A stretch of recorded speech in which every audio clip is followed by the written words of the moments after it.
Oh man, I'm tired. I gotta get a haircut. A whole lot of stuff, but work has to be done. Work has to be done. Got my new tires in today. Same tires I get all the time. Kumo Esca PS91s.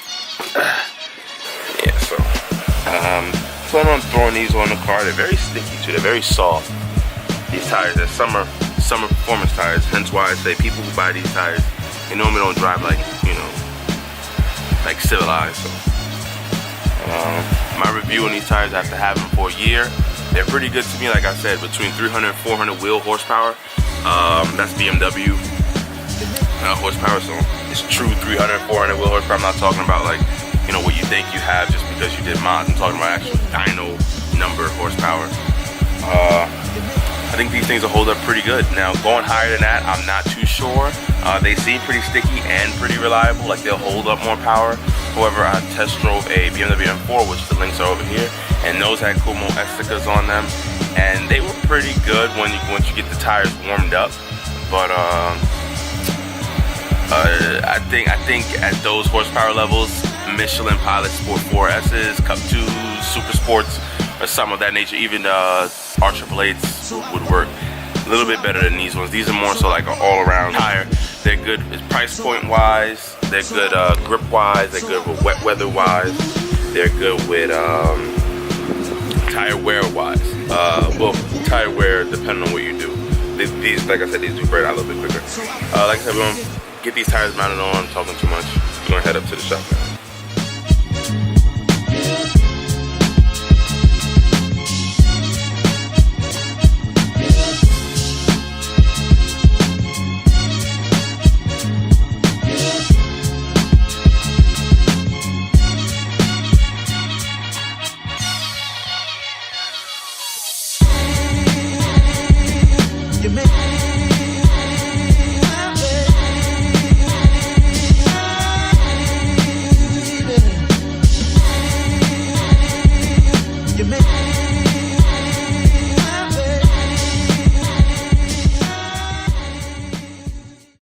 I'm in traffic right now.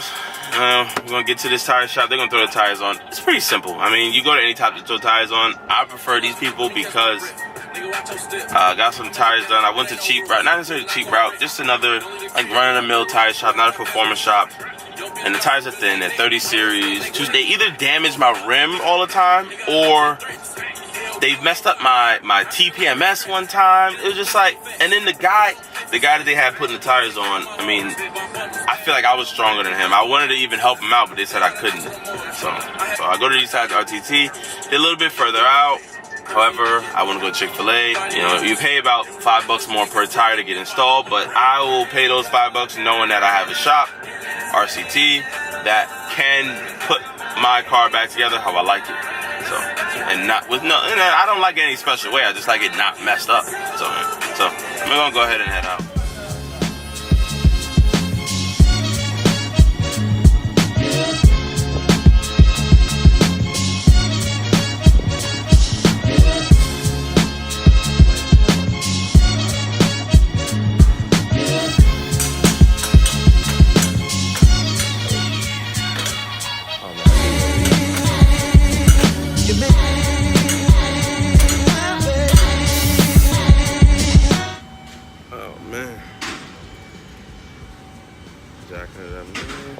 This is probably what the inside looks like right here. I guess I'm not the only person. Obviously, I'm not the only person.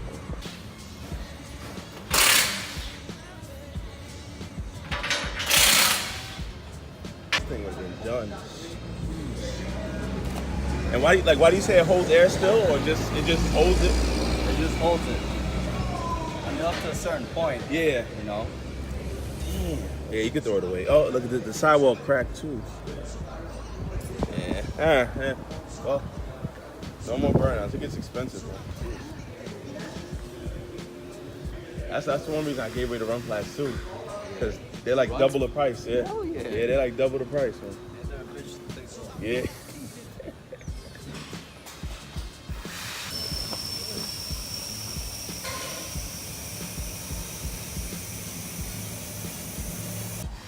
And so there you have it. It got worse, man. The sidewall is completely gone on it. But the inside, oh, and it had a nail. Look at that. It had a nail. I couldn't even have seen it. Where's the nail? Oh, it must have broke off. It had a nail on the inside. It's still held there.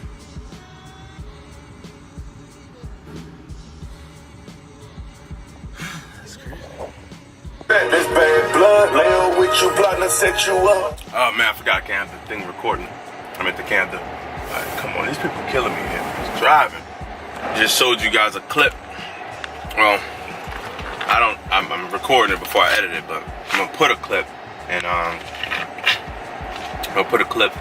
and then show you guys what the tires look like. I knew they was pretty much shot. I took them off before in the last burnout video, link somewhere. I knew they was shot. I already told you it was shot, but they got worse. It was 2 nails in the tires. It was 2 nails in both of the tires. Oh, it was 1 nail in each tire, which is weird, man, because those things hold there pretty exceptional with nails in them. And the way the tire looked. Obviously it was shot. I had to dispose of it. Total price cost me like, what, 50 something bucks. The only reason it's that much money, I guess, because they're more difficult to put on. Because they're thinner tires. Luckily they're not run flats. I heard those were a pain in the ass, but yeah, they hooked me up once again. Car's riding perfect. I mean, it wasn't riding that bad before. Just the tires were shot. So, that being said, that concludes this video. I know, pointless, short. Just a little review on the tires. I mean, I know they get a lot of flack. They don't last very long or whatever, but hey. And somebody gotta complain about everything, right? You know? So, if people are not complaining about it, it's too good to be true. So, I like them. Little side note, obviously. And what you guys seen was how Camber tires wear. Now, on the outside, it obviously didn't look as bad as it did on the inside. And sometimes that can mean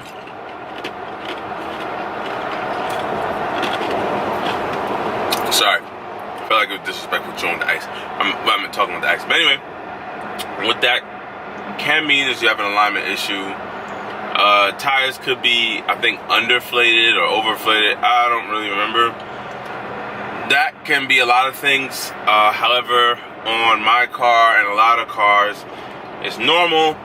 The way the tires set up in the back, they're cambered. And what camber is when the wheel sits at a tilt. So looking at the car from a side profile, you wouldn't really notice it, but when you look at it, when you look at the car from the back, depending on which wheels are the ones that are cambered, when you look at it from the back, matter of fact, I'll show you a picture. I'll cue in a picture like right here. So that's a car with like excessive camber. Yeah, so when you look at it from the back, you see the wheels are tilted.